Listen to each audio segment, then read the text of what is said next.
On va passer à la fondation Tara Océan, voilà, sans mauvaise transition, qui, depuis maintenant plus de 15 ans, Ouais, une quinzaine se d'années, bagarre la pour fondation. sauvegarder, observer les océans, grâce notamment aux fameuses expéditions de sa très fameuse goélette, ce magnifique voilier Tara, que tout le monde connaît, je pense. Oui, maintenant. Tara, c'est une goélette qui est née en 89 sous l'impulsion de Jean-Louis Etienne. Et il y a une quinzaine d'années, elle a été rachetée par la créatrice Agnès B. et son fils. Et c'est là qu'ils en ont fait Tara, la fondation Tara Océan. Et le bateau a été mis à disposition de la science. Alors il y a eu... à Jean-Louis Etienne, quand même, ce qui lui appartient, à savoir que c'est le début aussi de cette aventure, c'est ça ? Oui, c'est ça. Lui, il voulait explorer les régions polaires avec. Il s'appelait Antarctica à l'époque, le bateau. Voilà. Puis ça s'est pas fait. Il a été ensuite la propriété d'un autre navigateur, Peter Blake. Et puis voilà, il y a une quinzaine d'années, Agnès B. le rachète. Et c'est là que commencent les expéditions Tara. Il y en a eu plusieurs sur ce navire en aluminium de 36 mètres de long. Il y a eu l'expédition en Arctique pour étudier la dérive de la banquise. Il y a eu Tara Océan où ils ont étudié le plancton partout sur la planète. Il y a eu une mission en Méditerranée il y a 5 ans. Et puis il y a eu Tara Pacifique. Là, il s'agissait d'étudier les effets des changements climatiques sur les récifs coralliens.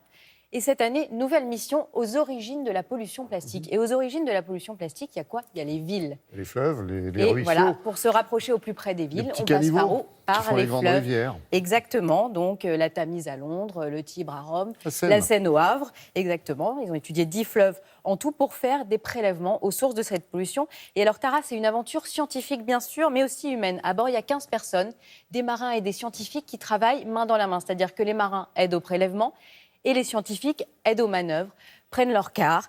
Nous sommes allés les rencontrer à Banyuls, là où il y a un grand laboratoire. Centre Arago, non ? Oui, exactement, qui est partenaire de Tara. Voilà, la Fondation Tara Océan, c'est de la science, mais aussi du partage et de la transmission, surtout. Regardez.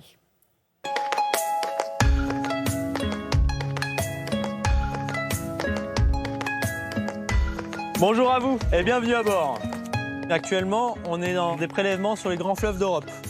On essaie de comprendre l'apport en microplastique des fleuves dans les océans. Qu'est-ce qu'on trouve ? Du plastique. Je vais aller vous montrer tout ça à l'arrière. Donc on va passer par là. On voit ici en mode travail durant Tara Pacifique. Donc c'est la partie où quand on revient avec les échantillons, elle nous sert à conditionner pour pouvoir les stocker et les envoyer après dans les différents labos.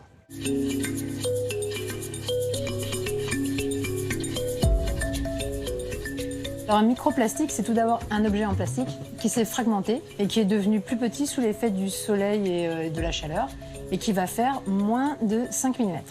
Donc celui-ci est un microplastique.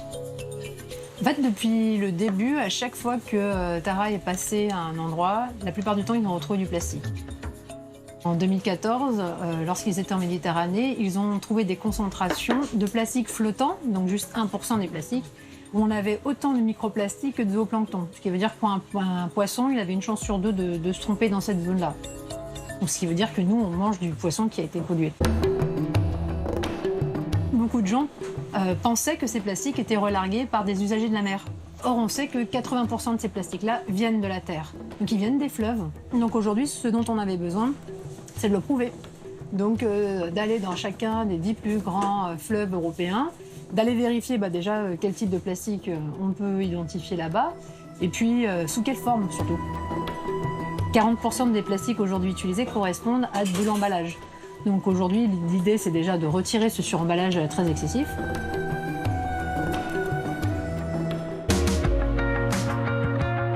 Aujourd'hui, il n'y a pas de solution miracle pour nettoyer les océans ou nettoyer la planète. La seule solution, c'est d'arrêter de produire et de consommer du plastique. Mais pour ça, ça passe par vous, ça passe par moi, ça passe par des démarches de l'implication de nous tous. La force de ce bateau, c'est ça aussi, c'est de partager toutes les recherches, toutes les missions qu'on effectue. On en parle aux enfants, aux plus grands aussi. Il y a le bateau Tara et puis il y a cette notion de partage, de comprendre et de partager nos informations. Voilà, 40 chercheurs et 15 laboratoires engagés dans cette mission. La scientifique que vous avez vue dans le reportage, Leïla, vous la retrouverez dans les... soir. C'est ce soir, elle sera ce soir sur le plateau de France 2. Et puis Tara est à Banyuls jusqu'à jeudi. Ensuite, il y aura Tunis, Bordeaux, La Rochelle, Cherbourg et enfin retour à Lorient, son port d'attache. la Fondation Tara va poursuivre son travail de recherche. Elle vient à votre rencontre, elle passera forcément par votre chemin un jour. Et comme le dit Greta Thunberg, écoutez les scientifiques, écoutez les scientifiques, écoutez les scientifiques. Alors, deux choses. La parole d'une jeune et le travail des fondations. À qui il faut confier l'avenir de notre planète? À qui il faut confier notre avenir? À la jeunesse, évidemment. Ouais. C'est elle qui va être prescriptrice. Et Elle est attaquée de toutes parts. les politiques suivront, ils s'adaptent aussi. Donc non. Tara, c'est la Calypso d'aujourd'hui. Tout le monde a envie d'embarquer dans cette aventure extraordinaire, comme la Calypso en notre temps, dans notre petite jeunesse. Il y a quelque temps encore, Marcel Béniston, co-récipiendaire du prix Nobel de la paix avec Al Gore, disait « Ouh là là, concernant le climat et l'environnement, les politiques ne font plus rien. Tout est entre les mains des associations, des fondations et des individus. » C'est vrai que Agnès B finance ça, c'est extraordinaire. Que l'entreprise du textile ou n'importe quelle fondation, même Total, pourquoi pas. Total aussi va muter. Donc l'argent n'a pas d'odeur. L'important, c'est d'arriver à des résultats, de travailler. Mais la décision, elle est entre les mains et au bout du stylo du politique. Il s'adapte au politique, comme je le dis, il suit. Il va où est le vent, il va où sont ses électeurs. Donc le changement, il vient toujours de la base. Ulysse, Philae, vos deux enfants, ils ont quel âge? Aujourd'hui, 15 et 12.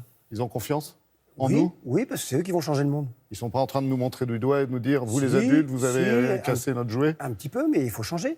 Il faut évoluer, sinon on va disparaître. Donc il faut montrer ces adaptations de la nature.